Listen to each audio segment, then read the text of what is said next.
প্রত্যেকটা কাজেই একটা উদ্দেশ্য থাকা উচিত। আজকে আমার যদি এরকম উদ্দেশ্য না থাকতো, আমি মনে হয় এত দূর পর্যন্ত আসতে পারতাম না। প্রত্যেকটা কাজে আপনি যেটাই করেন সেটারই একটা উদ্দেশ্য থাকা উচিত। যেমন আমি যখন নতুন নতুন ভিডিও বানানো শুরু করি, অনেক মানুষই ভালো ভালো কমেন্ট করছেন, কিন্তু কিছু কিছু বন্ধু বান্ধব ভাই ব্রাদাররাই একটু মজা করছিল, যেমন টিকটকার এইটা ওইটা বলছিল। তখন আমার মনের মধ্যে একটা জিদ তৈরি হয় যে না, আমিও ভিডিও বানাইয়া এই ফেসবুক থেকে আর্নিং করে দেখাবো। আমার মনে একটা জিদ ছিল যে আমি ফেসবুক থেকে টাকা আর্নিং করব।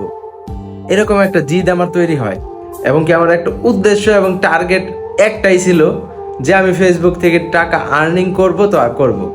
তো আলহামদুলিল্লাহ আপনারা দেখতেই পাচ্ছেন যে আমার ফেসবুক থেকে অলরেডি আলহামদুলিল্লাহ মোটামুটি ভালো একটা অ্যামাউন্ট পাইছি প্রথম মাসের আর্নিং হিসেবে। তো আসলে যারা নতুন ভিডিও বানান তারা অন্যের কথায় কখনো কোনো কান দিবেন না। কেউ ভালোবাসবে, কেউ এটা ওইটা বলবে, ব্যাড কমেন্ট করবে, এটা নিয়ে আসলে মন খারাপ করার কিছু নাই। তো আপনি আপনার মন মতো ভিডিও বানাই যাবেন, সামনের দিকে আগাতে থাকবেন, অবশ্যই সামনে সফলতা হতে পারবেন। কিন্তু আপনার একটা উদ্দেশ্য থাকা লাগবে, ভিডিও ভালো কোয়ালিটি করার চেষ্টা করতে হবে, তাহলে আপনি ফেসবুক থেকে সফলতা পাবেন।